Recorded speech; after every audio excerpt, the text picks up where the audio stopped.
Well, that episode happened. So yes, this is a spoiler review for part 3 of the Obi-Wan Kenobi series. If you've not been spoiled by it already, or if you haven't seen the episode, I guess tune away from this now and go watch it and come back and watch my review. We saw Obi-Wan having the conversation with Leia, and he kind of Obi-Wan was he was slipping. He was like calling Leia. Well, he was calling Leia, of course, but he had to call her, I forgot, Lupa or something like that, with the stormtroopers, with them right there. So yeah, Obi-Wan Kenobi slipping right there. He's not in his best form fighting wise, or I guess I don't know. Thought wise, I guess. I doubt he can do a Jedi mind trick on you right now. But I really like that conversation with Leia when he tells stormtroopers that he's reminded of her mother, Padme, when he looks at her every time. And that was real. And the conversation that happens after that, I thought it was pretty cool. Pretty somber moment in this episode, which I really liked. And I still really like the actress who plays young Leia. So yeah. I think she's good. I think she's cute. I think she's playing Leia pretty good as a 10-year-old Leia. That's how she is, pretty much. So yeah, I gotta hand it to her. She's doing a pretty good job. And then later on, Obi-Wan's fighting stormtroopers, and he's in a shot of the stormtrooper. He gets shot from his tower. He falls down right on those laser, I guess, barriers, and ends up being split in half. He got Captain Cartered. Too soon? We got Quinlan Voss. His name got a name dropped later in the episode. And I guess because the woman Tala, who's helping Obi-Wan, she's kind of smuggling Jedis through kind of an underground type of thing that they're putting through to get Jedis to safe locations. So kind of cool to get Quinlan Voss's name dropped right here in this episode. Hopefully we see a live action performance of him, because he apparently did survive Order 66. And then we get the Inquisitor meetup between Reva, the fifth brother, another Inquisitor. I don't really know who that is. It might be Inquisitor from Clone Wars or Rebels, I'm not sure. But we get that, and we get it at the Fortress Inquisitorius. You might have seen it if you've played the video game Jedi Fallen Order. But it was cool to see that in live action form in this series. That's pretty cool. And Reva as a character, I think she was actually better handled. You didn't see too much of her in this one, but I think she was better handled in this one.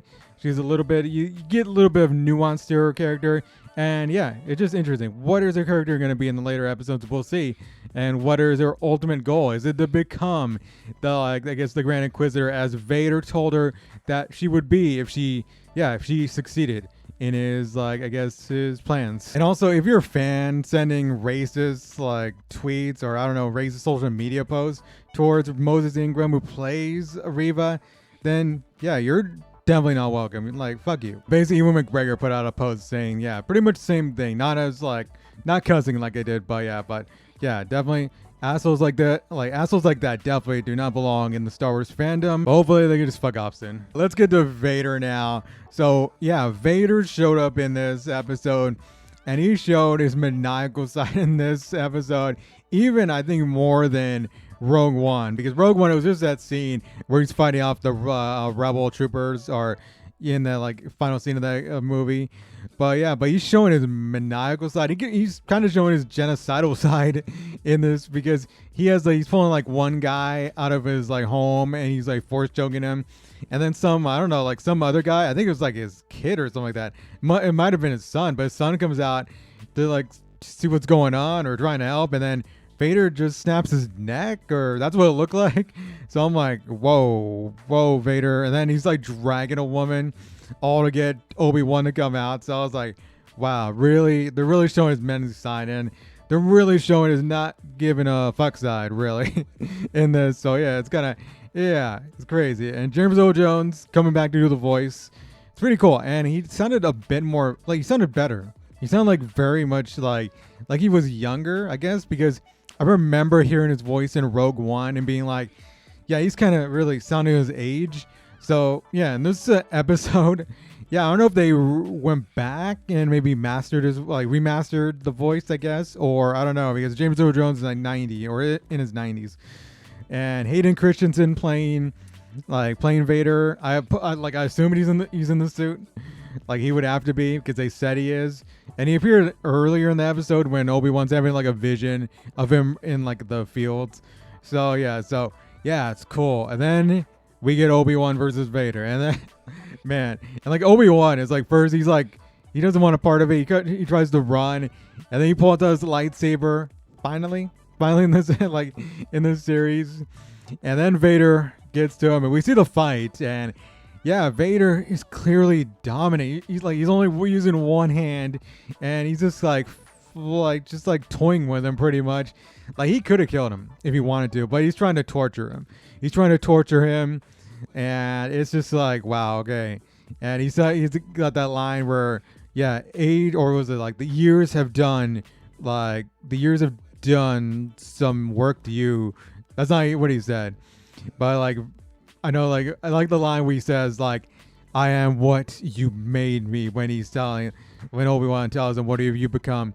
So yeah, that line was pretty cool. I like that line. And yeah, and then, of course, lighting Obi-Wan on fire pretty much. I mean, he lights the fire and then he tosses Obi-Wan in there, intending to pretty much burn him like he got burned on Mustafar on that fight. So yeah, we got that. We got him trying to torture Obi-Wan to death pretty much. I'm like, damn. And the cinematography was so good at that point, because you see like the fire through Vader's eyes, and you see the fire through Vader, and there's the shot of Vader on the other side of the fire. I thought, wow, what a shot. And so yeah, that was pretty nice. And the fight itself, of course, wasn't as it wasn't like a spectacle like Revenge of the Sith was. I think that's a good thing. It brings it kind of closer to A New Hope.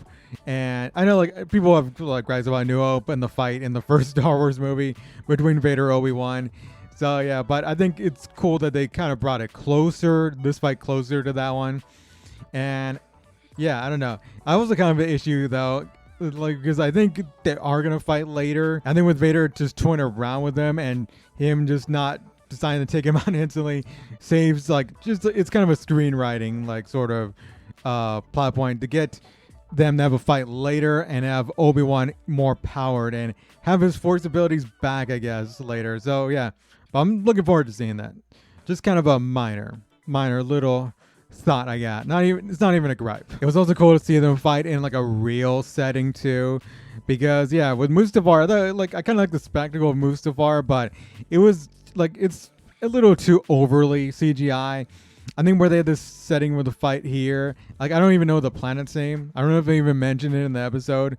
I thought it was a kind of a cool setting. It's kind of like it's not a flashy setting, but it's kind of cool. It shows like it doesn't take away from like Vader and Obi-Wan. And I did not expect to see Vader this early in the series. Like this is only episode 3. I mean, it's a 6-part series, and this is part 3. But yeah, of course, after like the end of episode 2, when they showed him in the back of the thing, I knew that they would have him in this episode. But yeah, overall, I thought they would save him till maybe like episode 5 and episode 6, because that's what we've been getting in like the Marvel series, where we have like a big villain, but they save him for like the later episodes. I don't know. Looking at you, Hawkeye. Looking at you, but it's cool. I think Vader's a big part of this, and I mean, it looks like we're gonna see another Vader and Obi-Wan fight later. I mean, we kind of have to, and probably Reva's gonna be a part of it too. And also Reva at the end of the episode appeared I don't know if she captured Leia. It didn't really show it. But if Leia's captured again, I don't know. Like, I would kind of have a problem with that, because it's kind of repetitive. Like, she was already captured. I'm like, why are we going to have her captured again? So overall, I think this episode was great. And I think the series is on the verge of being pretty great as well. And I like the first 2 episodes, but yeah, I think this one definitely was a big step up. You can tell me what you thought about the episode as well in the comment section below. Did you like it as much as me? How do you feel about Vader being in here? How do you feel about the Vader Obi-Wan fight that we got in this? So yeah, so tell me your comments, and yeah, we'll see what happens. 3 episodes ago. We're halfway through. We're already halfway through. And it hasn't been a week into this series, pretty much. All right. So, yeah, hopefully you enjoyed the episode. Hope you enjoyed my review. And you can check out my channel for more of this later. And I guess I'll do my reviews like this now. Like, I was going to do it while playing Fortnite with Obi-Wan, but I didn't really like how the review came about, I guess. So I might just do it like this now. So until next time, I'll see y'all later. Rebel out. Happy Pride Month.